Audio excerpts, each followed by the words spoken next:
घरी आलो तर अश्विनीने पूर्ण घर डोक्यावर घेतलं होतं. एका बाजूला छकू तर दुसऱ्या बाजूला आकू पोळ्या करण्यासाठी पीठ भिजवत होती. शिव त्याचे जुने कपडे घेऊन त्याच्या लहान लहान खोड्या पाहून आम्ही सगळे सजत होतो.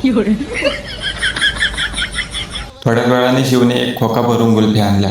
आकू तर कुल्फी खाण्यासाठी इतकी रमली होती की तिच्याकडे बघूनच खोका भरून कुल्फी आल्यावर आम्हीही एक कुल्फी खाऊन टाकली. मी अनेक व्हिडिओमध्ये आमच्या शेताबद्दल सांगितलं आहे. आमचं शेत तुम्हाला कसं वाटतं हे कमेंटमध्ये नक्की सांगा. यानंतर आम्हाला पिंपळगाव रेणुका येथे जायचं होतं.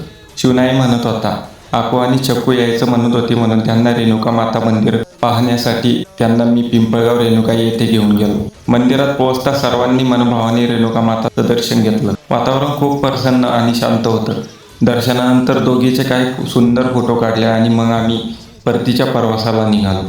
घरी आल्यावर शिवने तयार केलेलं छोटंसं घर पाहून आम्हाला आश्चर्य वाटलं. त्याची कल्पनाही आणि मेहनत पाहून खूप आनंद झाला. अशा छोट्या छोट्या क्षणामुळे आयुष्य सुंदर बनतं. कुटुंबासोबत घालवलेला हा दिवस आमच्यासाठी खूप खास ठरला.